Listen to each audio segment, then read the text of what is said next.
We'll have an update on the stator, which I was hoping anyway that the wire was broken, but I got a Dremel and I hacked into various points on it to make contact, and this is where I discovered that my hope that it was a single break at the end of the wires that I'm currently testing, just to show you that you're getting no result on the meter, and you swap it over there, you get no result again, and you switch it over onto the other wire and you should get something this time, as you can see. So this is just confirming that this bad wire was actually the white one, but it's not a case of the 3 wires joining at the flex was causing the problem, because the problem actually was the 3 coils which are wound within each coil had an independent break, not all at the same point. So that was sort of determined by making these hacks like I showed you a few minutes ago, and then touching various points as I'm doing here. You can see there's nothing showing there on the meter, and then later on you can see on this one I got a result. So that one was working. It's a bit awkward to keep it right on the spot, but yeah, that was working, and the one after it was not. Now of course it's difficult to know which actual wire that I'm making contact with each one of these hacks, but one thing that was determined was the fact that it's actually in different parts of the stator where the brakes are, so that kind of brought an end to that.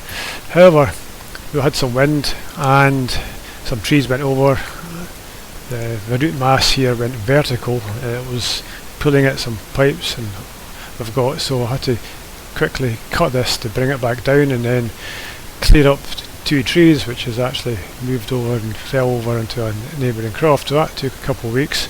And if that wasn't bad enough, I had an engine playing funny. Yeah, it started up fine and it stopped, and it started and stopped and started, and meanwhile the water was quite choppy and eventually hit the rocks on the other side and it caused damage on the bottom of the boat. So this is just me having fixed it, done the repair and getting the boat back round again using a couple of chain blocks to sort of get it to pull at it. Use one to sort of pull it one way, then use the other one to support it so it doesn't fall over completely. It's always kept under control. The bit that was damaged was the bit right in the centre, the black bit, which actually was getting ripped off as the boat was getting battered in the rocks.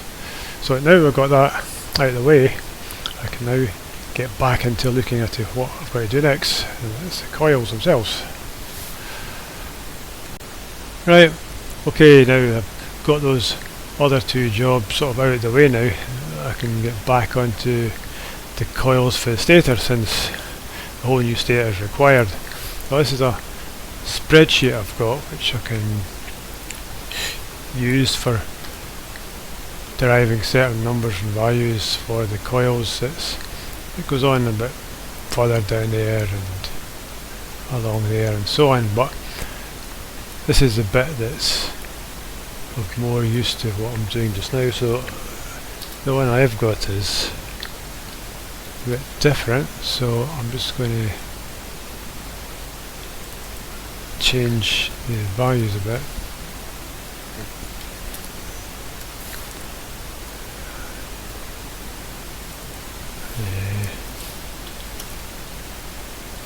And a bit more there, and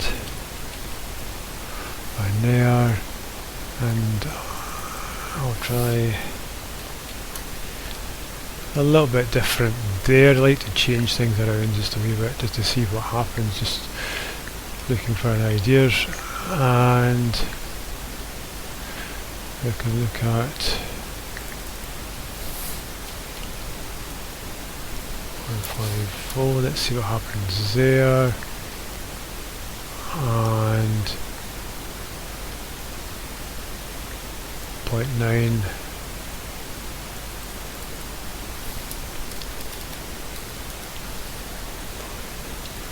try that, try there, numbers going a bit crazy, hang on, no wonder.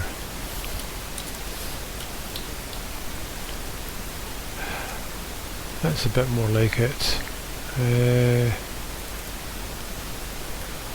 And I'm thinking maybe, yeah, I'll keep that there. I think I'll keep that, but I'll move that to about there. I think. There we go. The voltage is where it should be now. 31 turns per coil.